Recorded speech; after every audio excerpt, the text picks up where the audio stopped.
समझ में नहीं आता कि बात का आगाज किस तरफ से शुरू किया जाए, किस तरफ से शुरू किया जाए।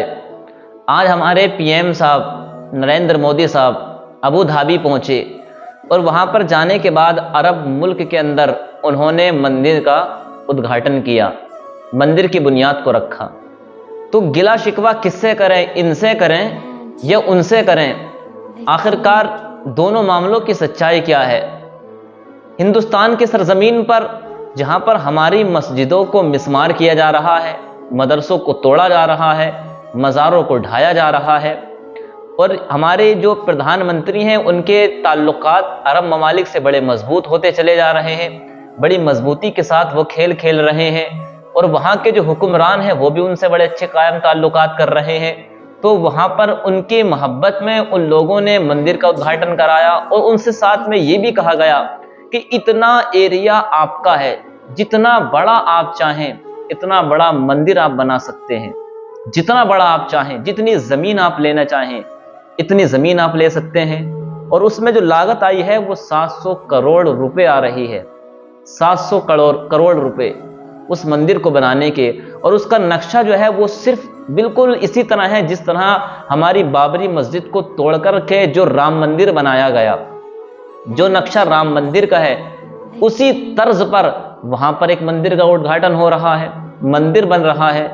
तो जब इतने अच्छे ताल्लुकात आपके मुस्लिम लोगों से वहां के हैं, तो फिर हिंदुस्तान की सरजमीन पर जो ये नेता या ये सियासी लोग जो हमारी मस्जिदों के साथ खिलवाड़ कर रहे हैं, तो फिर ये दो रुखा मुंह क्यों? उधर इतने अच्छे कायम ताल्लुकात और इधर दो रुखा मुंह, इधर मस्जिदों को तोड़ा जा रहा है, उधर मंदिर बनाने की कोशिशें की जा रही हैं। गिला इनसे नहीं, गिला मैं उनसे ही करूंगा। वो तो एक नंबर के मक्कार हैं जो अरब के लोग हैं। मैं समझता हूं इस वक्त उम्मते मुस्लिमा को अगर सबसे ज्यादा नुकसान किसी से हो रहा है तो वो अरब ममालिक से हो रहा है। ये सऊदी वाले जो अपने आप को ये कहते हैं हम आका के शहर रहते हैं, आका के मुल्क में रहते हैं, अपने आप को बहुत अफजल और आला समझते हैं, ये एक नंबर के मक्कार जो मुसलमानों को मरवाने की कोशिशें यही कर रहे हैं।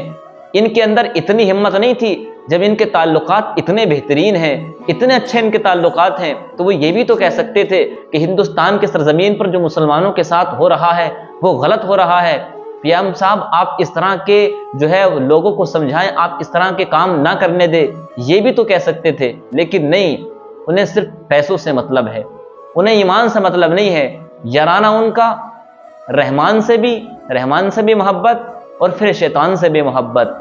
तो फिर आखिरकार हश्र में किससे मोहब्बत का सिला मांगेंगे, रहमान से या फिर शैतान से? तो उनके काम बिल्कुल शैतान से हो रहे हैं, शैतान वाले काम हो रहे हैं। और याद रखना इस ताल्लुक से कोई उन्होंने नई काम नहीं किया है। अल्लाह के हबीब फरमाते हैं कि मुझे डर है कि मेरी उम्मत पर दुनिया की ताकतें गालिब ना आ जाएं, और आज वो गालिब आ चुकी हैं। और ये भी है कि अरब मुल्कों के अंदर जब बुतों की पूजा जब तक शुरू ना हो जाएगी, जब तक क़यामत नहीं आएगी, तो क़यामत की निशानियों में से एक निशानी है कि अरब मुल्कों के अंदर बुतों की इबादत शुरू हो जाएगी, बुतों की पूजा शुरू हो जाएगी। तो आप ऐसे मक्कारों से जो अरब मुल्कों के अंदर बने बैठे हैं, उन मक्कारों से, उन खबीसों से आपको हर हाल में बचने की ज़रूरत है। और मैं दुआ करता हूँ मौला उनको अक्ल सलीम अता फरमाए, समझ अता फरमाए।